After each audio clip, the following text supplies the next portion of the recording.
साथियों नमस्कार। B test वाला आप सभी का स्वागत है। उत्तर प्रदेश पुलिस परीक्षा के लिए प्रीवियस ईयर क्वेश्चन हम लोग डिस्कस कर रहे थे। 23 अगस्त 2024 को पहली पाली में जो परीक्षा आयोजित की गई थी उसके कुछ क्वेश्चन हम लोगों ने अपलोड कर दिए थे। आप लोग प्लेलिस्ट में जाके देख सकते हैं। बचे हुए क्वेश्चन इस वीडियो में हम लोग डिस्कशन करेंगे। आओ फिर देखते हैं, ध्यान से सुने, आराम से नोट्स बनाएं। शुरुआत करते हैं। तो एक प्रश्न है, महासागरीय अम्लीकरण का प्राथमिक कारण क्या है? समुद्री जल द्वारा CO2 का अवशोषण, तेल का रिसाव, अत्यधिक मछली पकड़ना, समुद्री जल के तापमान में वृद्धि। तो इस प्रश्न का जो सही जवाब होगा वो CO2 का अवशोषण अर्थात ऑप्शन ए होगा। CO2 के बारे में और भी पूछा जाता है, जैसे वैश्विक तपन के लिए या ग्लोबल वार्मिंग के लिए कौन सी गैस जिम्मेदार है? तो CO2 गैस है, अर्थात इस वजह से वायुमंडल का टेम्परेचर बढ़ रहा है। शुक्र ग्रह का तापमान सबसे अधिक है किस गैस की उपस्थिति के कारण? तो वो CO2 की उपस्थिति के कारण है। इसके अलावा पूछा जाता है आपसे, प्रकाश संश्लेषण की क्रिया में कौन सी गैस ग्रहण की जाती है? तो CO2 गैस ग्रहण की जाती है। श्वसन क्रिया में बाहर कौन सी निकलती है? तो वो आपका CO2 गैस बाहर निकलती है। एक और प्रश्न है, भारतीय कृषि अनुसंधान संस्थान ने भारत में संरक्षित बासमती चावल किस्मों की खेती के लिए किस देश के खिलाफ कानूनी कार्रवाई की है? यानी भारत में जो बासमती चावल की खेती की जो किस्में होती हैं उसके लिए किस देश पर कार्रवाई की है भारत ने? म्यांमार, बांग्लादेश, अफगानिस्तान या पाकिस्तान? तो इस प्रश्न का जो सही जवाब होगा वो पाकिस्तान होगा। वैसे यदि पूछा जाए आपसे चावल अनुसंधान केंद्र कहाँ है, तो कटक उड़ीसा में। अंतर्राष्ट्रीय चावल अनुसंधान केंद्र कहाँ है? मनीला फिलीपींस में। पाकिस्तान शब्द किसने दिया था? तो चौधरी रहमत अली ने दिया था। स्वर्णिम पैगोडाओं का शहर किसे कहा जाता है? तो म्यांमार को कहा जाता है। इसके अलावा यदि आपसे पूछा जाए तो आपको कमेंट में बताना है अफगानिस्तान की संसद को क्या कहा जाता है। एक और प्रश्न है, अफ्रीका के आर पार दौड़ लगाने वाले पहले व्यक्ति कौन है? सियाओ लिम्पा, केने निशा बेकले, डेनिस केमेतो या रस्कुक? तो इस प्रश्न का जो सही जवाब होगा वो होगा आपका रस्कुक। अफ्रीका से जुड़े हुए प्रश्नों में पूछा जाता है, गांधी अफ्रीका कब गए थे? 1893 में। गांधी अफ्रीका से वापस कब आए थे? तो 1915 में। इसके अतिरिक्त पूछा जाए, गांधी अफ्रीका में किसका केस लड़ने गए थे? दादा अब्दुल्ला का। गांधी जी ने अफ्रीका में कौन कौन से आश्रमों की स्थापना की थी? तो आपका फोनिक्स आश्रम और टॉलस्टॉय आश्रम की स्थापना की थी। इसके अलावा पूछा जाए, ऐसा महाद्वीप बताओ जिससे होकर तीनों मुख्य अक्षांश गुजरते हैं? तो वो अफ्रीका महाद्वीप है। एक और प्रश्न है, कौन सा राज्य अपनी अनूठी वारली चित्रकला के लिए प्रसिद्ध है या जाना जाता है? महाराष्ट्र, राजस्थान, मध्य प्रदेश या उड़ीसा? तो इस प्रश्न का सही जवाब होगा वारली चित्रकला के लिए महाराष्ट्र। आपसे पूछा जाता है कि महाराष्ट्र में हड़प्पा सभ्यता का दक्षिणी बिंदु क्या था? देमाबाद था। किस नदी के किनारे था? परवरा के किनारे था। महाराष्ट्र में कुंभ मेला कहाँ लगता है? तो नासिक में लगता है। किस नदी के किनारे लगता है? गोदावरी के किनारे लगता है। इसके अलावा पूछा जाए, लॉर्ड डलहौजी की राज्य हड़प नीति के तहत महाराष्ट्र के किस शहर को सबसे पहले हड़पा गया था? ये बात आपको कमेंट में बतानी है। साथ ही साथ पूछा जाए, पवनार आश्रम कहाँ है? तो महाराष्ट्र में। भारत का शून्य केंद्र शहर किसे कहते हैं? तो महाराष्ट्र के नागपुर को कहा जाता है। इसके अलावा कांग्रेस की स्थापना कहाँ हुई थी? तो महाराष्ट्र के मुंबई में हुई थी। मुंबई को आर्थिक राजधानी कहते हैं। एक और प्रश्न है, BRI का पूर्ण रूप क्या है? तो इस प्रश्न का ऑप्शन ए सही होगा, बेल्ट एंड रोड इनिशिएटिव।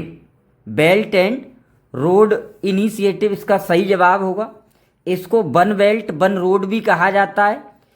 और ये जो शुरुआत हुई थी इसकी वो 2013 में चाइना में हुई थी। BRI की वन बेल्ट वन रोड की शुरुआत चाइना में हुई थी 2013 में।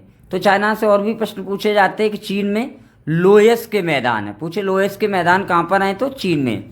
एक और प्रश्न है, पहली बार राष्ट्रीय कृषि नीति कब घोषित की गई थी?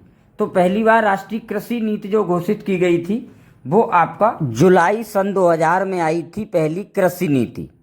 इसके अतिरिक्त यदि आपसे कृषि से पूछा जाए कि कृषि अनुसंधान केंद्र किस जगह पर है, तो दिल्ली में है। सब्जी अनुसंधान केंद्र कहाँ है? तो वाराणसी में है।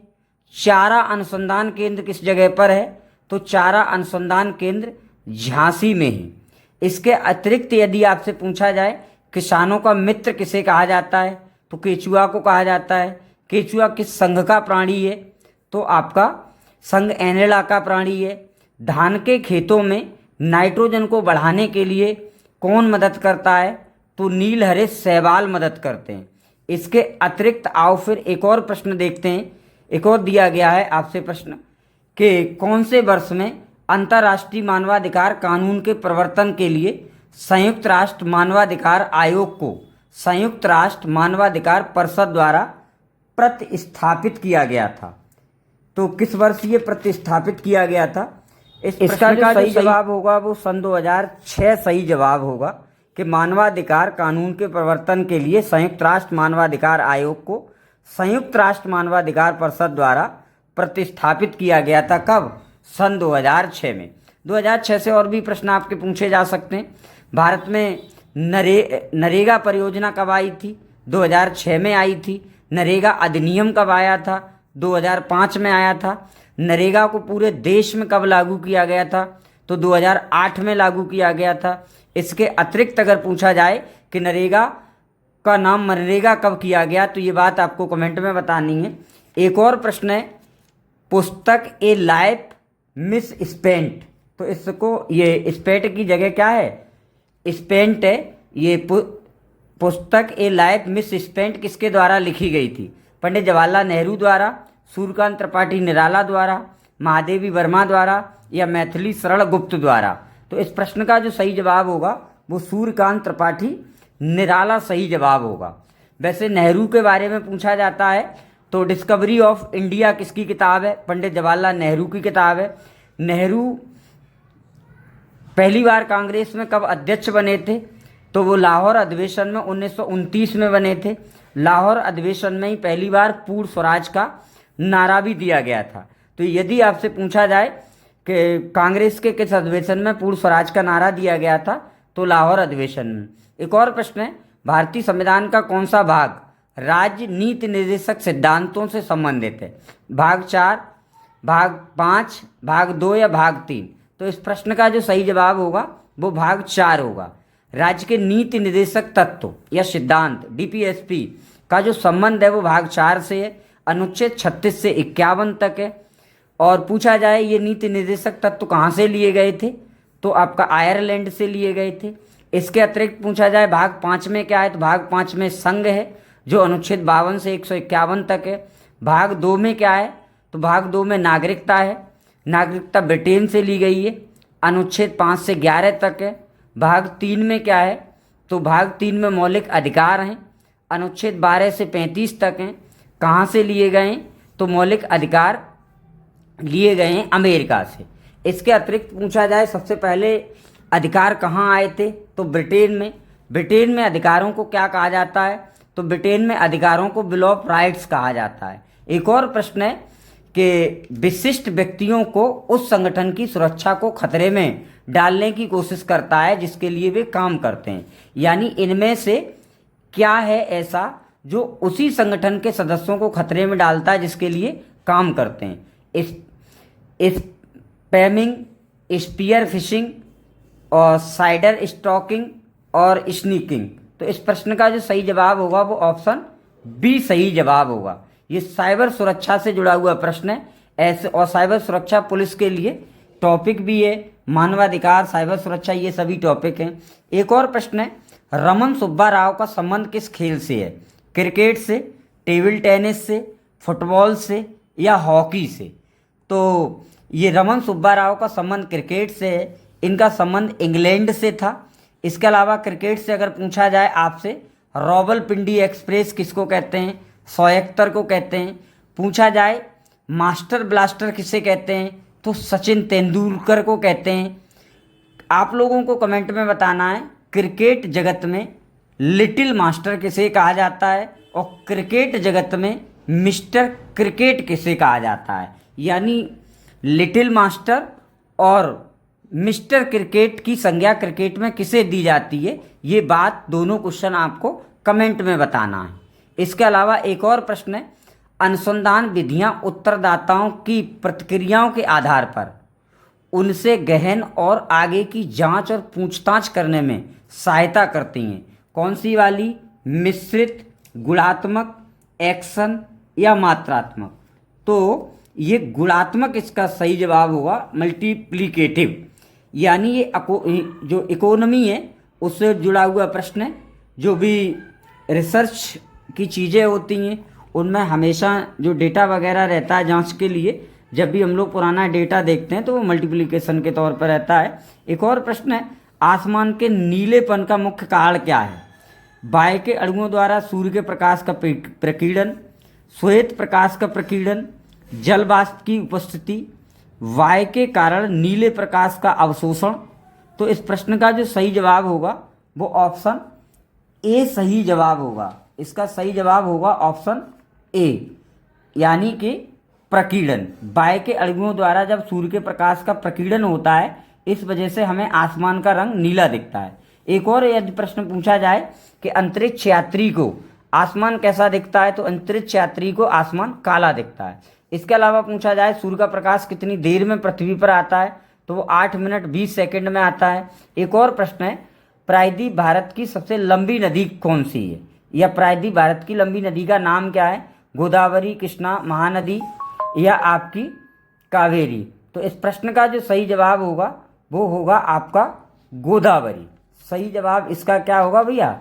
इसका सही जवाब होगा गोदावरी। अब गोदावरी के बारे में यदि आपसे पूछा जाए प्रश्न के तौर पर कि बताओ गोदावरी को और क्या कहते हैं, तो गोदावरी को दक्षिण भारत की गंगा कहते हैं। गोदावरी किस राज्य से निकलती है, तो महाराष्ट्र से निकलती है। महाराष्ट्र में ये ब्रह्मगिरी पहाड़ी से निकलती है, त्र्यंबकेश्वर से। त्र्यंबकेश्वर के ब्रह्मगिरी पहाड़ी से निकलती है महाराष्ट्र में। इसको दक्षिण भारत की गंगा भी कहा जाता है।